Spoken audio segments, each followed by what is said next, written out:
Hi friends, welcome back to our channel. సాంకేతిక పరిజ్ఞానం రోజు రోజుకి అభివృద్ధి చెందుతుంది. పెరుగుతున్న టెక్నాలజీని ఉపయోగించి అనేక సమస్యలకు పరిష్కారాలు కనుగొనగలుగుతున్నారు.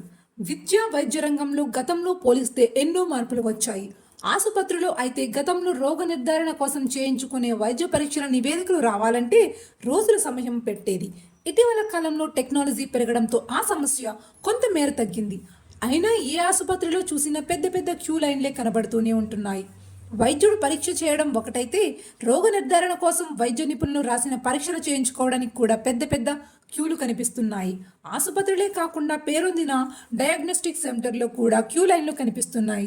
వైద్య పరీక్షల రిపోర్ట్ రావడం కూడా చాలా సందర్భంలో ఆలస్యం అవుతూ ఉంటాయి. డాక్టర్ వెళ్ళిపోతారు, త్వరగా రిపోర్టులు ఇవ్వండి కూడా అడుగుతూ ఉంటారు. ప్రభుత్వ ఆసుపత్రులు అయితే పెద్ద ఆసుపత్రులు మినహా మిగిలిన చోట్ల అన్ని రకాల పరీక్షలు చేయడానికి సరైన సదుపాయాలు ఉండవు. అయితే ఇటీవల కాలంలో ప్రభుత్వ ఆసుపత్రుల్లోనూ సౌకర్యాలను మెరుగుపరుస్తున్నారు.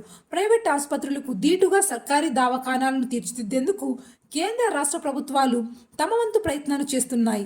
తమ ప్రభుత్వం అధికారంలోకి వచ్చిన తరువాత వైద్య రంగంలో ఎన్నో సంస్కరణలు తీసుకొచ్చామని ప్రధానమంత్రి నరేంద్ర మోదీ అనేక సందర్భాల్లో చెప్పిన విషయం తెలిసిందే. పేద మధ్యతరగతి ప్రజలకు మెరుగైన వైద్య సదుపాయాలు అందించడమే తమ లక్ష్యమని పలుసార్లు ప్రకటించారు. పెరుగుతున్న టెక్నాలజీని ఉపయోగించి వైద్య రంగంలో మరిన్ని మార్పులు రావాల్సిన విషయాన్ని గతంలోనే చెప్పారు.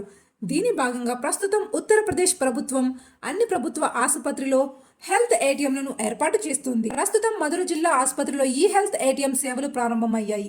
ఆరోగ్య పరీక్షలు చేసే ఈ యంత్రం ద్వారా కేవలం 15 నిమిషాల్లోనే 23 వ్యాధులకు వైద్య పరీక్షలను చేసి రిపోర్ట్ను ఇస్తుందట వైద్య నిపుణులు తెలిపారు. ఓ వ్యక్తిలో రోగాలను నిర్ధారించడమే కాకుండా రోగులకు తక్షణ చికిత్సకు మార్గం సుగమం చేస్తుందని మధుర ఆసుపత్రి chief medical superintendent doctor Mukund Bansal తెలిపారు.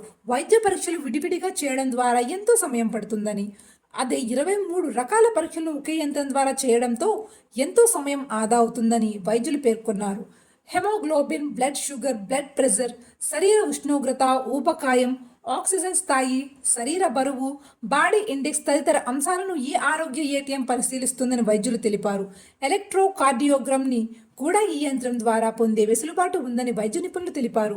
ఏటీఎంను పోలి ఉండే ఈ యంత్రం ఒక రోగికి సంబంధించి రక్త నమూనాలను అందజేస్తే ఆ వ్యక్తికి సంబంధించిన వ్యాధి స్థితి నివేదికను అందజేస్తుందని చెబుతున్నారు వైద్యులు. దీపావళి పండుగ సందర్భంగా మధుర ఆసుపత్రిలో ఈ ఆరోగ్య ఏటీఎం సేవలు ప్రారంభించారు. ఉత్తరప్రదేశ్లోని ప్రతి జిల్లా ఆసుపత్రిలో ఇటువంటి యంత్రాలను త్వరలోనే ఏర్పాటు చేయనున్నారు. సో అది ఫ్రెండ్స్, విన్నారుగా. ఈ ఏటీఎం పై మీ అభిప్రాయాన్ని కామెంట్లో తెలియచేయండి. ఈ వీడియో నచ్చితే లైక్ చేయండి. మరిన్ని అప్డేట్స్ కోసం మా ఛానల్ని సబ్స్క్రైబ్ చేసుకుని ప్రతిరోజు మేము అందించే సరికొత్త వీడియోస్ని మీ ఫోన్లో నోటిఫికేషన్స్ ద్వారా పొందవచ్చు. Thanks for watching.